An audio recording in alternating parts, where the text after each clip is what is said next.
ત્યારે વડોદરાથી મહત્વના સમાચાર સામે આવી રહ્યા છે। વડોદરામાં માંડવી ગેટ, ઐતિહાસિક માંડવી ગેટ જે ધરોહર છે તે પડવાને આરે આવી ગઈ છે। વડોદરાની ઐતિહાસિક ધરોહર માંડવી ગેટ પડવાને આરે છે। હેરિટેજ સિટીની સુફિયાણી વાતો પોકળ સાબિત થઈ રહી છે। ત્યારે વડોદરાથી મહત્વના સમાચાર સામે આવી રહ્યા છે।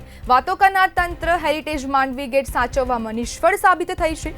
વિઠ્ઠલનાથજી મંદિરના પૂજારીએ ચંપલનો ત્યાગ કર્યો છે। વડોદરાના રાજવી પરિવારનું વિઠ્ઠલનાથજી મંદિર છે। ત્યારે વડોદરાથી મહત્વના સમાચાર સામે આવી રહ્યા છે। માંડવી ગેટ પડવાને આરે છે। વડોદરાની ઐતિહાસિક ધરોહર માંડવી ગેટ પડવાને આરે છે। હેરિટેજ સિટીની સુફિયાણી વાતો પોકળ સાબિત થઈ રહી છે।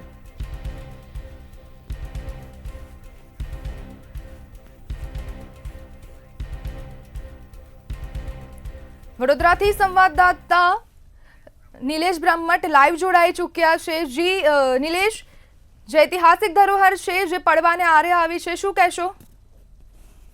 જી નંદની, વડોદરા મહાનગરપાલિકાના સત્તાધીશો કુંભકર્ણની નિંદામાં છે। પ્રધાનમંત્રી નરેન્દ્ર મોદી વડોદરાને શંઘાઈ બનાવવાની વાત કરે, પરંતુ વડોદરા મહાનગરપાલિકાના ભ્રષ્ટ સત્તાધીશોના પાપે ચોમાસામાં વડોદરા વેનિશ થઈ જાય છે। લોકોને બોટમાં ફરવી તેવી પરિસ્થિતિમાં થઈ જાય છે। ત્યારે વડોદરા નું ઐતિહાસિક આ માંડવી ગેટ છે, આ 1800 આનો જીર્ણોદ્ધાર થયો હતો, પરંતુ વડોદરા મહાનગરપાલિકાના સત્તાધીશો વડોદરા શહેરને હેરિટેજ સિટી બનાવવાની વાત કરે છે, પરંતુ આ જે માંડવી ગેટ જોઈ રહ્યા છો તે ધીમે ધીમે ખરી રહ્યો છે। આ રાજવી પરિવાર સયાજીરાવ ગાયકવાડની બેન છે અને રાજવી ગાયકવાડ પરિવારનું વિઠ્ઠલનાથજી મંદિર છે। તેમના પૂજારીની 7મી પેઢીએ ચપ્પલનો ત્યાગ કરી દીધો। અને ચપ્પલનો ત્યાગ કેમ કર્યો?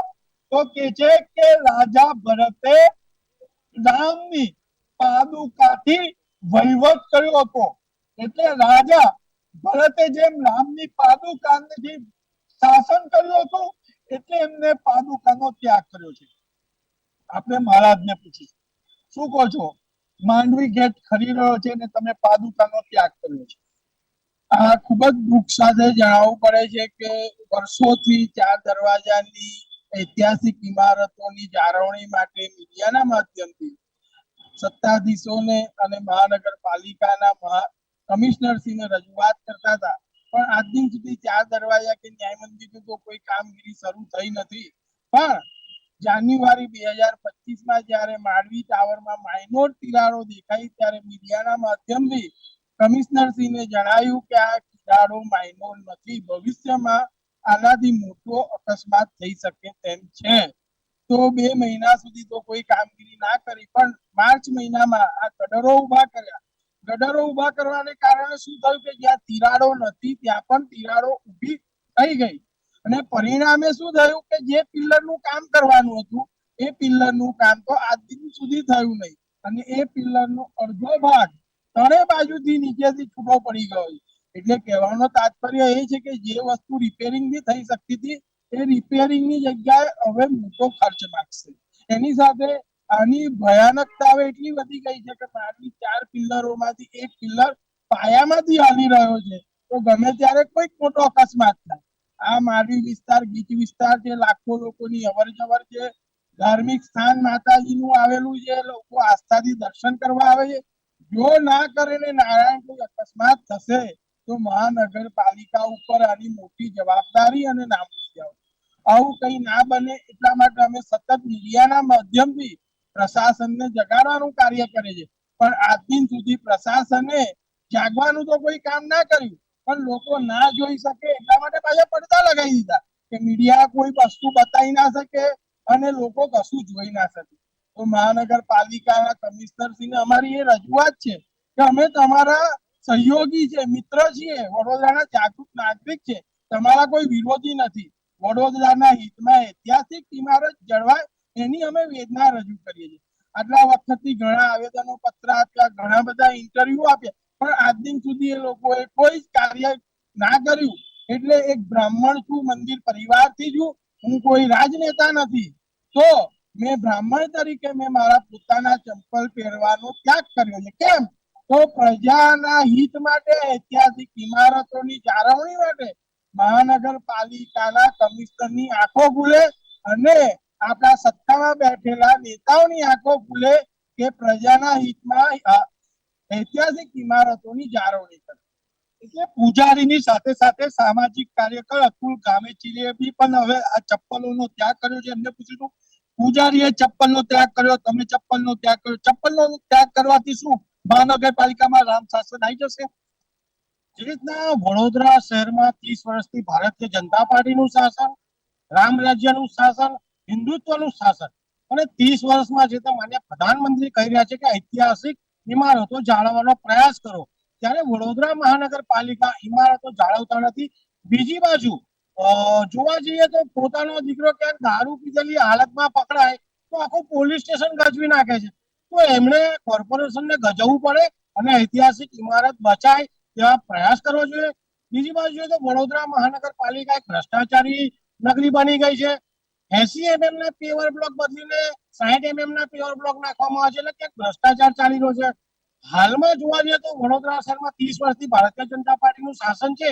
તો 30 વર્ષમાં મેયરો આવ્યા, 30 વર્ષમાં ચેરમેન આવ્યા, 30 વર્ષમાં ધારાસભ્યો, સાંસદ આવ્યા. તો ઐતિહાસિક ઇમારતને બચાવવા માટે શું કર્યું? એટલે વહેલામાં રીતે ઐતિહાસિક ઇમારત બચે તેવા પ્રયત્ન કરવા જોઈએ. એટલે પુત્ર દારૂ પીધેલો પકડાય તો પોલીસ સ્ટેશન ગજવે. એટલે વોર્ડ નંબર 14 ના કોર્પોરેટર જેલિમ ચોકસી તરફ આક્ષેપ કે જેલમ ચોકસી પુત્રને બચાવવા માટે સિટી પોલીસ સ્ટેશન ગજવી દીધું હતું, પરંતુ માંડવી માટે કોઈ મહાનગરપાલિકામાં રજૂઆત નથી કરતા તેવો આક્ષેપ છે. આપણે અન્યને પૂછીશું. ધારાસભ્ય તો હેરિટેજ સિટીની વાત કરે છે અને હેરિટેજ સ્ક્વેર બનાવવા જઈ રહ્યા છે, તો તમારે માંડવીના ગેટ માટે લડત કેમ કરવી પડે? અમે અમારા વડવાઓ જોડે સાંભળેલું કે 4 દરવાજાની અંદર છે ને ઐતિહાસિક વડોદરાનું એક જાળવણી હતી, બરોબર છે, કે વડોની નગરી એટલે વડોદરા. વડો ગાયબ થયા, હવે 4 દરવાજા બી ધીરે ધીરે જર્જરિત થયા છે. માંડવી ટાવર થઈ રહ્યું છે. એક દેશનો એક નિયમ હોય છે કે ધર્મ અને ધરોહર એ દરેક દેશના પર્યાય હોય છે, કે જ્યાં ધરોહર સચવાશે ત્યાં ધર્મ સચવાશે, જ્યાં ધર્મ સચવાશે ત્યાં ધરોહર. અને 4 દરવાજા અત્યારે જોવા જઈએ ને તો ફક્ત રાજકીય ધર્મ સચવાઈ રહ્યો છે, જે ખરેખર ધર્મ છે એ અને ધરોહરની અવગણના થઈ રહી છે. એમનું ઘોર પતન થઈ રહ્યું છે. આપ જોવા જાવ તો લહેરીપુરા દરવાજો અત્યારે એ ન્યાય માંગી જ રહ્યો છે કે ક્યાંક ને ક્યાંક એ બી ભીષ્મ પિતામહની જેમ એક મરણ સૈયા પર છે અને એની ઈચ્છા મૃત્યુની રાહ જોઈ રહ્યો છે કે શાસક પક્ષ એમને ઈચ્છા મૃત્યુ આપે અને દરવાજો પડી જાય. અને બીજી તરફ હવે આ માંડવી ટાવર બી ધીરે ધીરે બીજા નંબર પર ભીષ્મ પિતામહની તૈયારી કરી રહ્યો છે. આ જોવા જાવ ને તો 16 પિલ્લરો છે આની વચ્ચે. એક પિલ્લર થી દુર્ગતિની શરૂઆત થઈ હતી અને એનો જીર્ણોદ્ધાર કરવાના નામ પર જે કામગીરી શરૂ થઈ છે ને, તો બીજા પિલ્લરો બે મરણ પથારી પર જઈ રહ્યા છે. અહીંયા તો આપ દ્રશ્યમાં જોઈ શકશો ને તો સ્પષ્ટ દેખાશે કે બીજું, ત્રીજું અને ચોથું પિલ્લર હવે ધીરે ધીરે ખોચાઈ રહ્યું છે. કબૂતરો બી આજે એના કાણા પાડી રહ્યા છે. આપ જોઈ શકો છો 16 પિલ્લર છે અહીંયા આગળ. અને મુખ્ય પિલ્લરોની અંદરમાં પહેલામાં જે તિરાડ પડી જર્જરિત થયું એને પડદાથી એટલે ઢાંકવામાં આવ્યું કે ક્યાં કાળા કાંડ બહાર ના આવી જાય.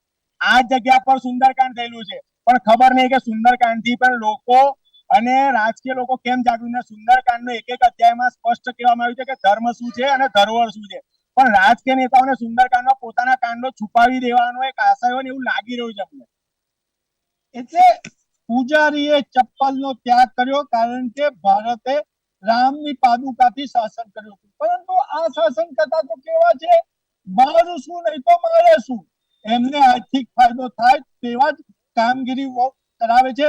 અને જેમ સામાજિક કાર્યકરે કીધું કે જેલમ ચોકસી પોતાનો પુત્ર દારૂ પીધેલી હાલતમાં પકડાયો તો સિટી પોલીસ સ્ટેશનના કોન્સ્ટેબલોને ખકડાવી નાખ્યા હતા, પરંતુ તેમનો ધર્મ એ પણ છે કે રાજાશાહી વખતના હેરિટેજ બિલ્ડિંગનો જાળવણી કરવી જોઈએ. એક બાજુ જનસેવકની વાત કરે છે, પરંતુ મેવા સેવામાં કાર્યરત રહે છે. અને ચર્ચા તો એ પણ છે કે 4 દરવાજામાં જે ગેરકાયદેસર દબાણ ઉભા થઈ રહ્યા છે એ પણ આ સ્થાનિક કોર્પોરેટરની ત્રિપુટીના લીધે થઈ રહ્યા છે. જી નિલેશ, સમગ્ર માહિતી બદલ આપનો આભાર.